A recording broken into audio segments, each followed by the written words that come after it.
to have take a peek at at your website afterwards. Okie dokie, let's get started then. So hi everybody. For those of you who don't know me, my name is Quint, and I'm a UX senior. I work a lot with the UX Club Flux, and I am here to help with kind of like what's called the information architecture of your portfolio. And information architecture is exactly what it sounds like. It's how you build up the information on your portfolio so that it makes sense and people can find things, and it just kind of flows together with all the information. So I have a couple different key topics we're going to talk about just as kind of like an information architecture primer. And I have a little activity we're going to do where we create a newspaper, which will be kind of fun. So let's dive right into it. I'm going to go to Figma. I just want to make sure, can everybody see this okay? Yep. Ah, marvelous. I love it when things work. So first off, we have a couple key concepts that go into information architecture, and these are pretty simple things. One of them being category. So this is like the different ways that you can break up your content and how to make those top ways the best ways to filter it. So for example, for this kind of thing, you might have information about yourself. And so that would be one category of information, or you might have work that you've done in the past relating to motion, or you might have work not relating to motion. There's lots of different ways to categorize information. And so you just want to be intentional and consistent about the way that you do that. Another good concept is the concept of labels. And these are kind of like metadata for the different things that might be on your portfolio site. So things like, you know, if I have a picture of work in progress, I might put a little label underneath it just to say, hey, this is a little bit of information more about that main piece of information that we have. There's also the concept of navigation, which I hope everybody's used a website at some point, or like an app where you have all the top things that you need to do always accessible so that people can go from one part of your site to another. A lot of times it'll look like this. You'll have branding on the top left. So that would be like your logo or something like that. And then you have links to other pieces of information on the right. And this is a really powerful way to help people find what they need to find on your website. So when they go to look for something, they can find it super easily. A little bit more advanced of a topic is something called a task flow. And the idea behind task flows is that you kind of want to put yourself in the shoes of someone who's going to be using your website. So in this case, it might be a recruiter, or maybe if you're really good, maybe it'll be a fan. And they're going to be looking at your website and trying to accomplish a task. They don't go there for no reason. So try to think of different things people might want to go to your site for. I have a couple here, like they might want to find contact information about you to be able to contact you. They might want to assess your breadth of work if they're a recruiter, or understand your process on each one of your pages. And they might want to determine if you're a good fit for the team. So these are all different things that they're going to try to accomplish. And the best way to make sure your site is usable is to put yourself in those shoes and say, okay, if I were this person, what would I be looking for? How accessible is this information? How bored am I maybe when I'm looking at this site? Like, how can I make this more interesting? This is a really powerful tool, and you don't need to put too much work into it. Just kind of think, okay, if I'm the person using this site, how would I go about doing this? Because it helps make it a lot more thorough, and it makes it easier to use for those people. And then the last thing is consistency. And this is just like you'd have a consistent style for any kind of like work that you're doing. You want to make sure that your portfolio site has its own kind of consistent look and feel to it, so that as they're navigating through your site, they're able to say, oh, you know, I can tell that this is website and this is the portfolio site and this is this specific piece of work. So for example, here I have like a blue button on each one of the pages. You don't want everything to look different because that can be disorienting. And you've already set up, okay, this is what a button looks like. So now you want to make sure you keep that consistent throughout all of your site. So those are kind of like the 5 big areas in UX that we try to go for portfolio sites. These are like the big ones that I recommend looking at. And so those are kind of like the big themes. Does anybody have any questions about these themes just before I move on to the next part? Because like everything kind of builds on these concepts. If not, we can keep going. Okay, cool. So the next thing that you want to do after you've kind of like thought through your portfolio site is what that's going to look like visually and how you're going to structure it. And so I took a couple of portfolio sites that Alex recommended to me, and I just looked at where that content is. And this is just like outlining or doing like a rough sketch of what your site might look like. And this is a really powerful tool for trying to decide how you want that site to look in the end. For example, Akshay here might have said, I don't know if I want this reel to be full width, or maybe I want it to be in line with these other elements. And so you can take a look and see what that's going to look like for all of the elements on your page and kind of block it out to make sure it's going to look good. So this was his home site. We also have Jose. He just decided to put like big thing on his homepage and just make a really big statement with that. And that looks really cool. And it's easy to prototype as well like this.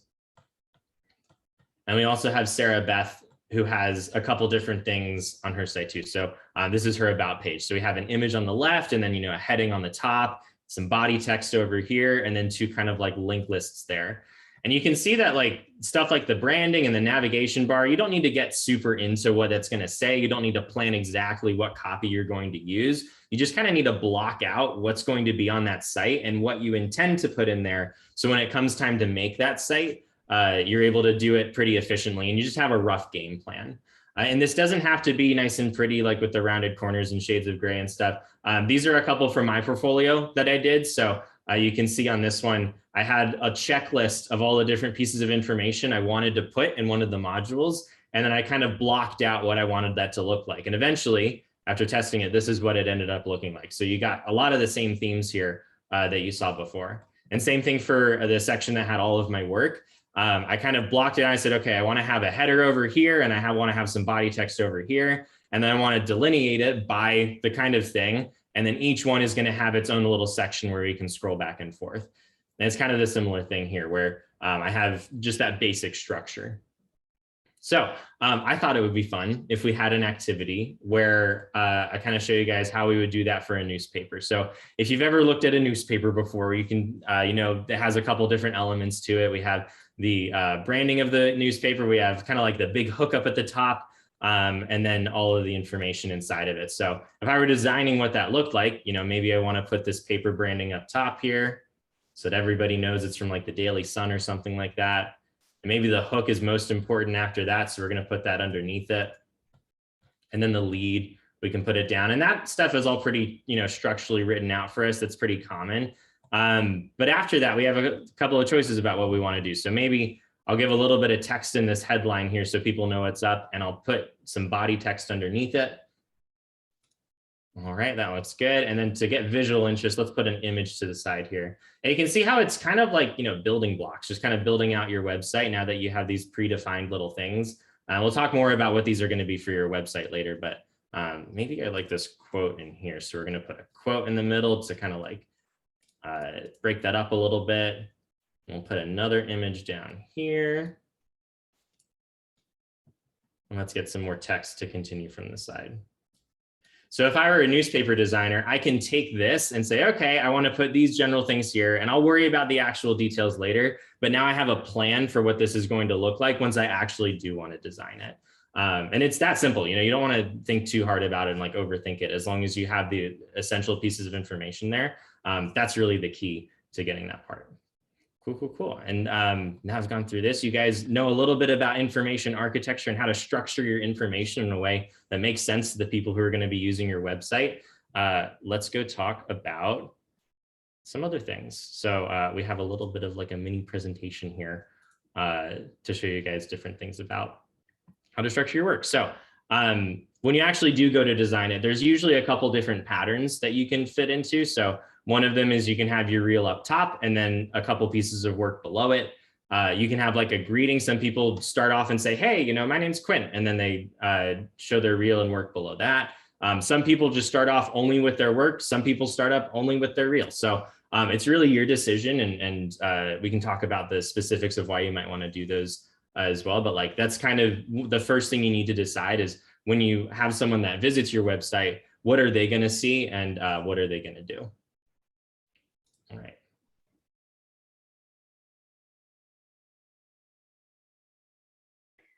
So when you're looking at a website here, the first thing you want to think about is where your reel is going to be, and if you want that to be on its own page, or if you want it to be sort of the hero page of, all your work.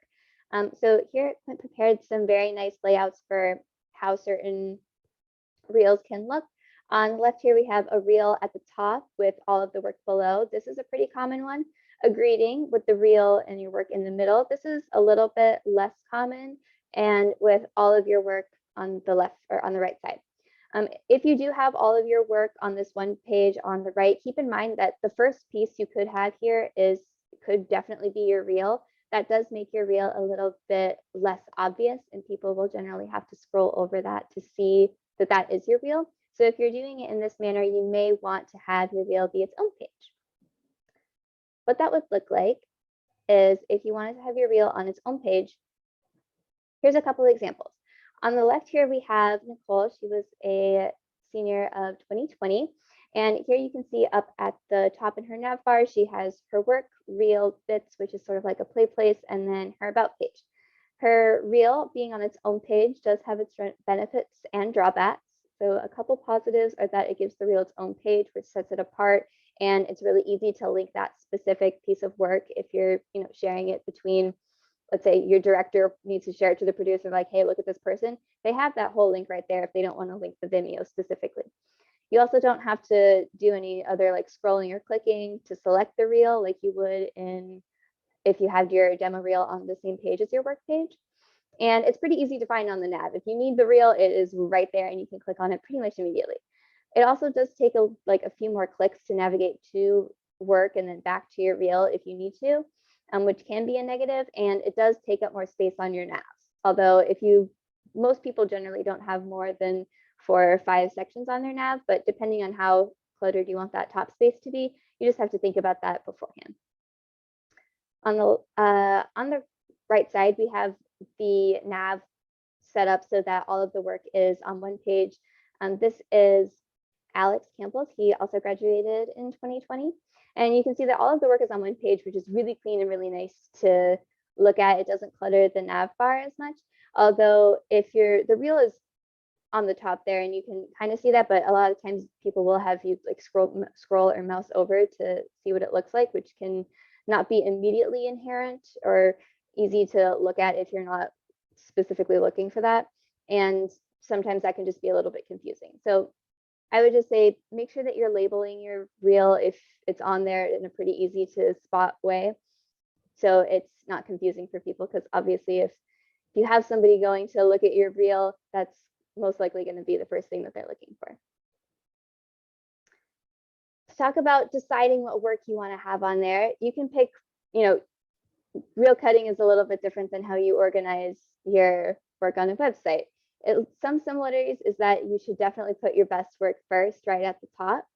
But kind of deciding what qualifies your best work is different depending on where you're at, what you're interested in, and just make sure that you're curating the work that you want to the job you want. If you have a lot of cell work in the past, but you don't want to do cell and you're leaning towards 3D, feel free to put your 3D in there if that's what you want to do, for sure. You should always be putting your best work first regardless, and anyone clicking through your website is not going to go through and scroll down to your bottom project and say, like, I wonder what this was that they did in 2017. They're going to probably click on your reel or whatever first available project it is. So always put that first. Keep in mind that old work can still be good work. This is a piece from JP. If you guys know him, he graduated last year actually and works at Oddfellows now. And this work is a piece that he did from 2018, but it still shows that he understands how to use motion and understands physics and can do shape morphs and stuff like that. So just because he did it a long time ago doesn't mean that that can't be at the top of your work page or at the top of your play page. So just make sure that you're looking at it objectively. And if you're having trouble deciding if one piece is better than another, you should definitely ask somebody like a senior grad or a professor, and they can definitely help you decide which piece is better based on what you want to do for a job and what makes sense for your portfolio. You should also make sure that you analyze the work for content and relevancy. Again, if you want to have a specific job, you should put more of your work out there that exemplifies what you want to do in that job. Just because you're a amazing 3D person, if that's not where your heart is, then maybe you can put that in your second or third places so you can still highlight your work, but it doesn't have to be the very first slot. The last one is remember that quality is better than quantity. If you have done a whole slew of projects and they're all fantastic and amazing, you don't need to have 70 projects up on your website. That will be very overwhelming and they won't get seen anyway. So all that work you're putting into organizing all of your pages will kind of go to waste. Make sure that you put everything that you really love in your reel and then highlight the projects that show the best process. So if you have a really great project and it has really great process, make sure you put that up on your website. Again, talk to the professors. You can talk to us afterwards if you have questions about what makes good quality in here. But I would say you don't need, I would say 6 is like a minimum and 12 is definitely a maximum. People probably won't scroll past 8, honestly. I would say 8 is about the average that I've seen for most motion graphics freelancers. We talked about how to decide what work to put on. Let's talk about how we get there from our homepage, and then also how we can display that work its best. So a lot of times you'll have something like this where it's just a square that you need to fill with content so people know that you can link to a specific piece. And a lot of times you just want to have like a really good thumbnail image for that, something that's interesting, it's eye-catching. These don't need to be in the style of the website at all. They don't need to be in the same style as each other. Variation is okay for this. And like Alex said, a lot of times you'll have supplementary information as soon as you hover over it. So something like a title, something like the year that it was made, those are probably the 2 most important things, but sometimes you can even put other stuff like, the app that it was made in or stuff like that. So try to hide that information for visual clarity, but as soon as you mouse over it, you can make the animation start playing, or you can, provide more information about that piece on mouse over. And that kind of goes back to what I was talking about with labels, where these are different labels that you can put on the website. You also want to be considering the different layouts for different breakpoints, and breakpoints are basically just sizes of devices. So the common ones are something like desktop or tablet or mobile. Just because on a desktop and tablet, maybe you have enough width to have 2 pieces displayed next to each other, but something like on mobile, if you do that, it's going to be tiny and no one will be able to see what it looks like. So you want to make sure you're appropriately doing this. All the tools that we talk about later on to help you with your portfolio kind of do this with you. So it's not like super daunting, but it's something you do want to keep in mind is like when you do your homepage layout, where those pieces are going to be on different device sizes and categories. And we talked a little bit about the navigation. There's a couple different ways to do it. Top nav is definitely how most people end up doing, especially just because it fits the mental model of lots of different websites. But it's totally cool to have a side nav. Just make sure you keep it consistent on all of your web pages. Don't try to do something where you like have a side nav on your homepage and then a top nav on your project pages, because that isn't like immediately clear that they do the same thing because they look so drastically different. All right, now that we've decided how we're going to display our work, Alex, why don't you take us through the process of showing your process? Sure. Do you want to switch the slide? It's not working on mine. Thank you. Okay. So here are a few ways to show process. And before we go through them, does anybody have questions up until this point? Because this will sort of take things a little bit differently in a different direction. Okay, cool. So for showing process, before I explain everything that's on here, it is really, really important to show the process on your pieces. And the reason for that is because the companies are hiring you not because you can move keyframes or not because you can model cool spheres and they go around a shoe or do something fancy. It's because you have an awesome brain and you can think of different processes and how to make motion graphics unique. Obviously, if they need somebody to make circles and make them move, they already have somebody probably to do that. So they're hiring you for your brain. And the best way that you can showcase how your brain works is to show your process. Keep in mind that the way to show process is a bit different depending on what you do. If you are a cell animator, then you should be showing your animation whips, your sketches, style frames, and references. Preferably if you use something like the top example here done by Nicole, they had to actually shoot somebody who was skateboarding on a flat spot before they went over and did the rigging and then any animation over it. That will look a lot different in process than somebody who's doing projection. They'll have to do all the lighting and the setup, anything in Mad Mapper, that is completely different. And that will look a little bit more like with maybe a photo gallery or something that shows a time lapse of all of the setups. So it really depends on what medium you're working in, but everything here listed on the left, and keep in mind there are more ways to do it than just what's shown here. But work in progresses, sketches, style frames, videos and GIFs, photos, type tests, references and mood boards, captions, any presentations or pitch decks that you have that got you to where you were are really great. Camera and lighting setups, brainstorming, and any extra research that you did. Obviously, if you're doing like a really large project, you might have to take in some steps to like, how do I, set up a projector? How do I use MapMapper? How do I get this concept where it needs to be? All of this is really important and something that companies really want to see. Just as a personal experience last year, I focused most of my time on setting up my website and for process. And every single company that I spoke to said, wow, you have a lot of process on here and that's really cool. They cared more about the process than the actual finished product, because you can definitely teach somebody how to adjust your keyframes, but it's harder to teach people to, document everything that you're working on in a project. So make sure you're taking the time in your projects to screenshot what you're doing, take little videos of your workflow or something like that. There are a few more examples here on the right that show what the organization is. A lot of the times people will just put a header of what it is. For example, in the second example, it says storyboard, and then there are storyboards. You can label it differently. You can put like 1, 2, 3, 4, 5. It's up to you how you want to organize it. But as long as each one's labeled, most of them shouldn't really involve text. People will not read large sections of text. I think we all know that even reading own bits of text that we've written is boring. So reading something else that somebody else wrote is probably even less interesting. That is, unless it's a very specific description right at the top, or what you're showing can't really be explained with visuals.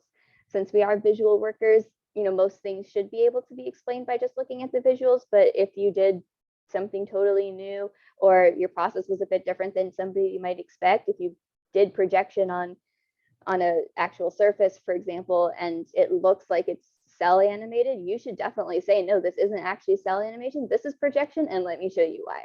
So make sure you're being very specific and using your text sparingly, but if something does need to be explained, make sure that you put it in there and keep it concise. Does anybody have questions about process?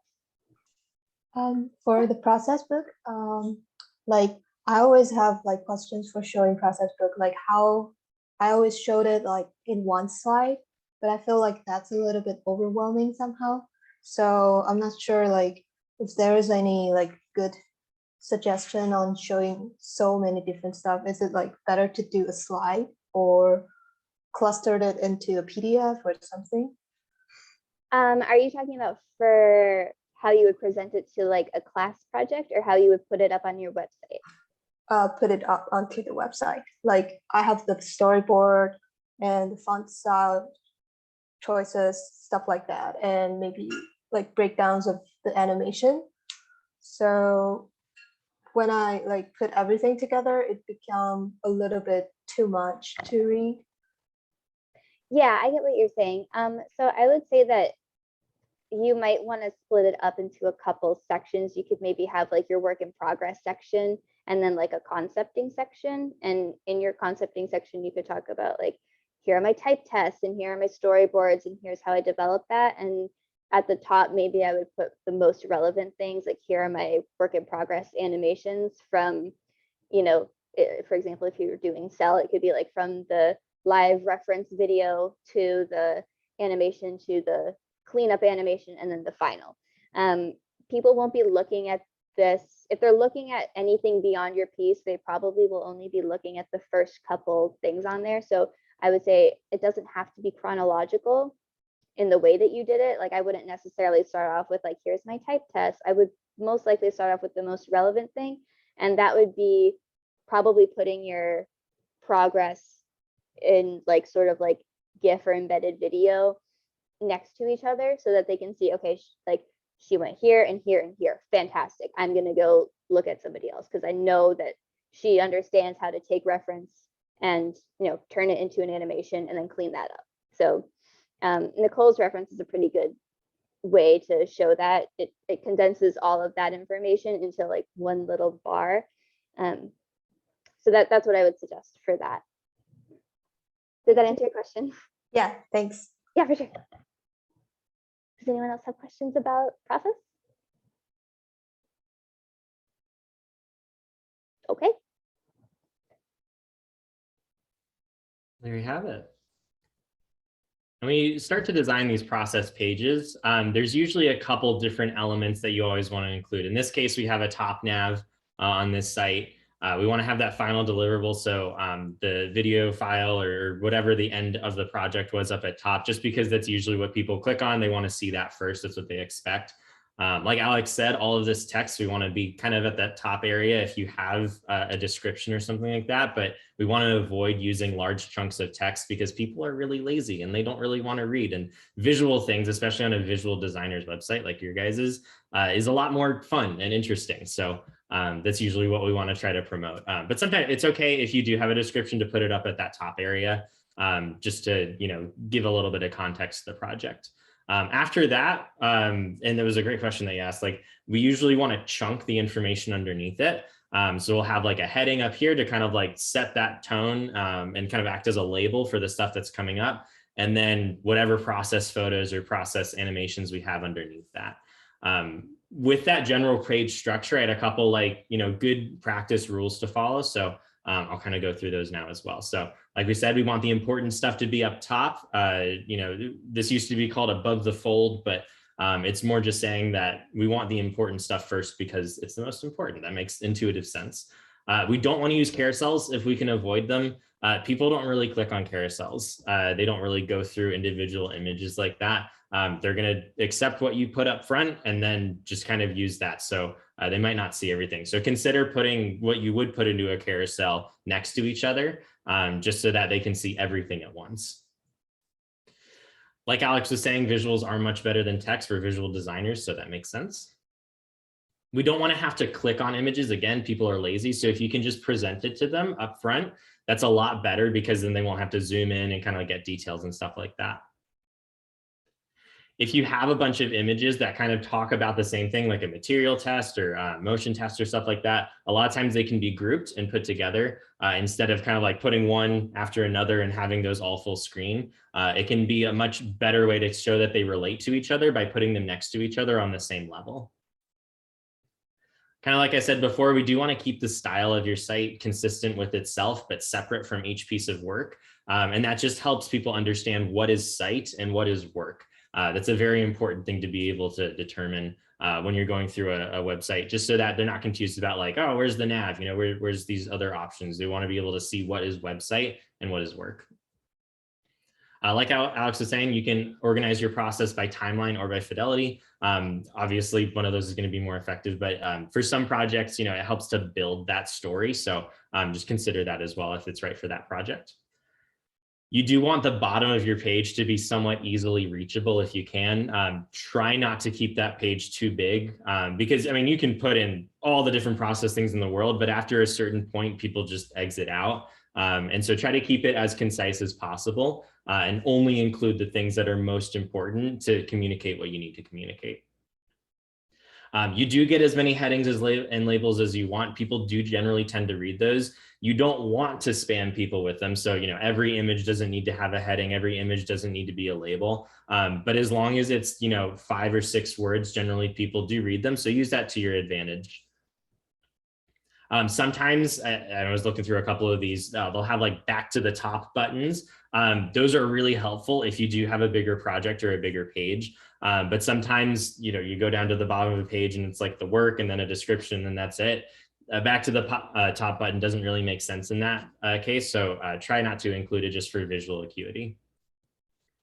And then also something I noticed is with text size and contrast, you want it to be legible when you do involve text. And to go into that a little bit further, just some general guidelines that I'd recommend for doing text on the web. Generally speaking, you want it to be above 10 point. You want it to have 130% leading or line spacing. And you don't want it to go above a 50 to 70 character line, just because it starts to get wearing on the eye to read. And to give you an example, this text on the right follows all of these rules over here. It's 10 point, 130% leading, and the lines I think are like 70 characters or so. So that gives you kind of like a good idea for what that'll look like visually if you do put it on your site. And in terms of contrast, you guys work with color all the time, so you're familiar with, colors that contrast or don't. But with text, that is super important because you're communicating essential information to have good contrast. And also just for web accessibility, some people, can't see certain colors, or they have difficulty with different sizes. And so making sure you have good contrasting colors and good sizes with that is very important when you do put text on your website.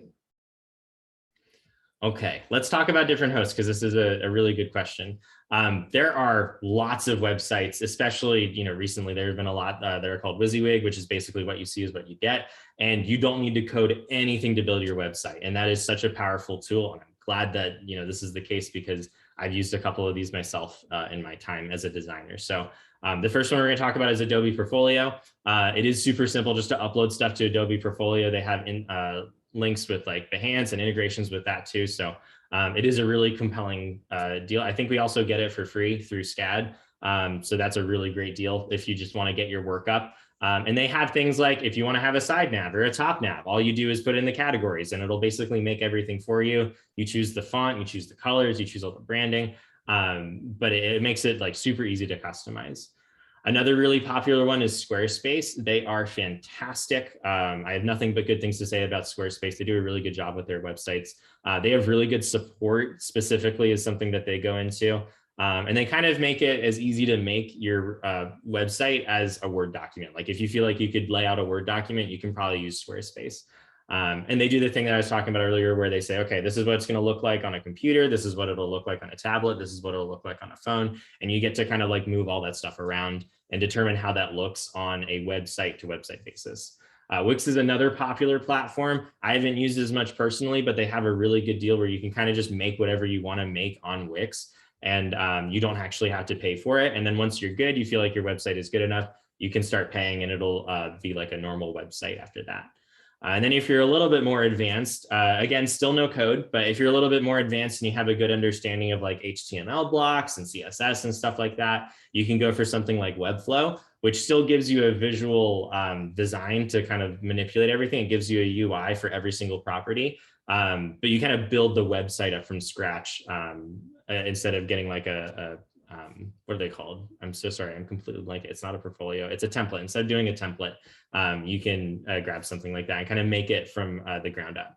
The benefit of doing that is that you can do a lot of really cool things with Webflow, where Adobe Portfolio, Squarespace, and Wix are a little bit more rigid in the way that they treat the website. But if you're not going to be going for that level of visual fidelity, or that you're not going to use that customization anyway, it's not worth going for. Webflow is free for students, which is really compelling as well. So that's another good deal you can take mind of. I just want to make sure I didn't miss anything. Cool. There's also another thing with websites. Generally speaking, when you use one of these platforms, you do not want their branding on your site. That is like a very big thing. It's very unprofessional to have like, hey, here's Quint's website, but then like made in Webflow or something like that. So it's very important to make sure that you get rid of all that branding and it's all about you all the time. So one of the ways you can do that is through what's called a favicon. And it's basically what used to show up when you like favorite a website. It would be like the little image, but now we use them for like tabs up here. You can see this is one for Wikipedia. That's the one for YouTube. This is the one for Webflow. And so you want to make sure that you have like a little thing from your website, either your logo that you made or like an element from your logo even, to make sure that it's consistent with your branding. Another thing is this thing called a touch icon. For those, it's like if you favorite something, I think it's only in Safari that they use it. Or if you share a website and you put it on your home screen on your phone, it'll use this icon for that. This is a little less used, but you can generally just use the same thing for it as your favicon. Just upload it to 256 instead of 32 pixels wide. This is a really good way so that when people immediately, when they join your website or when they go to your website, they're immediately greeted by you instead of that company that made it. that's what a favicon is. It's a thing next to it. Moving to the right, we have two other things we're going to talk about, and that is your domain, which is broken up into top level domain and secondary level domain. The actual technical terms for that don't matter quite as much, but top level domain is something like a .com or .org.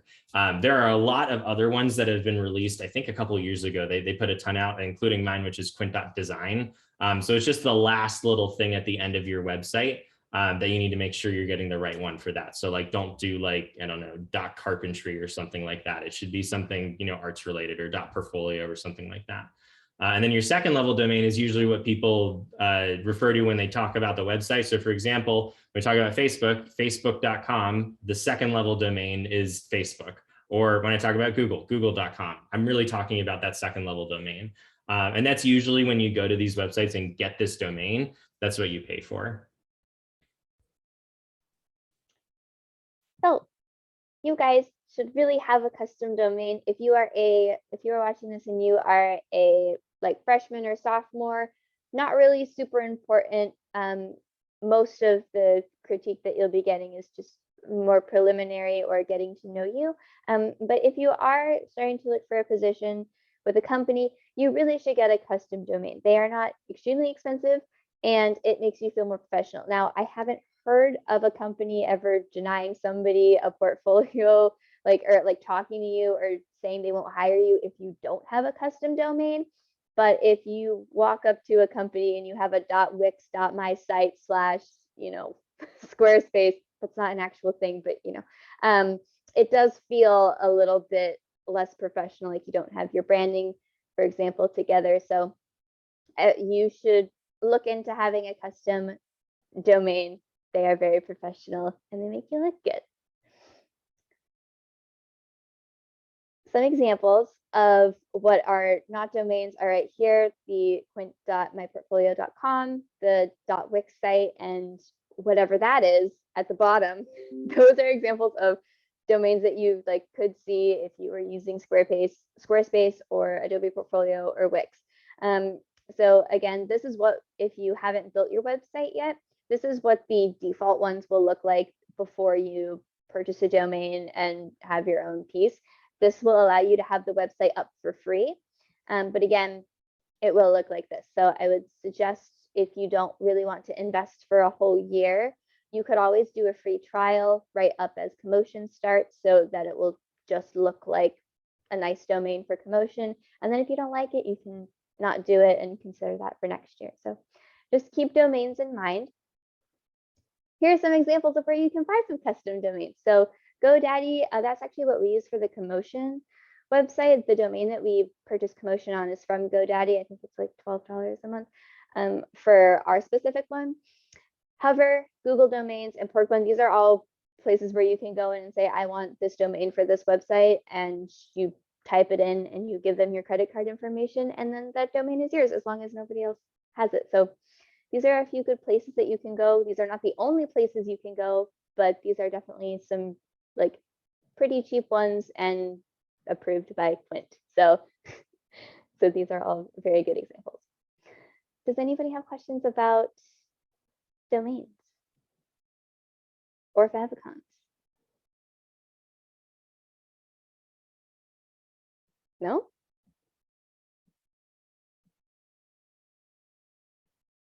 Okie dokie. Then if we don't have any questions about that, then right now what we will do is we will split up into groups. We're going to have Quint in one room and I will be in another room. And if you would like your website reviewed, then you are more than welcome to go to either of us. Just so you know, Quint will be doing more of the navigation and organization, stuff like that. And I will be in my room talking more about, making sure your process page is where it needs to be, or where should I put my reel. So depending on what kind of critique you want, you can go to one or the other, or you can stop in and say hi to Quint, and you can stop in and say hi to me. You can do both. It's okay. So whatever you'd like to do, you're more than welcome to. Unless there are any questions about the presentation that came up while I was talking. And if you are done and you're like, I don't want my website critiqued, I got to get out of here, you can also go. And thank you for coming. So thank you, everybody. I enjoyed talking to you about websites for a little bit. I hope you learned something. Okay. Yeah, so the breakout rooms are open. So if the hosts want to hop in their own individual rooms, you guys can go into them. So I guess, Quint, you're doing which part exactly? Sorry, I know Alex is doing website review, but She's specifically. doing website review for more like navigation. Okay, navigation, and then UX things. UX. Okay, cool. Yeah, thank you for coming, Stephanie. All right, I'm gonna go to my room. All right, All right, bye. bye.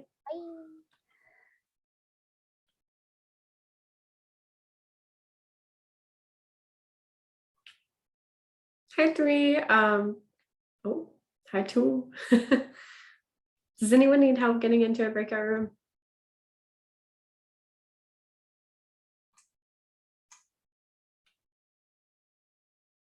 Oh, okay.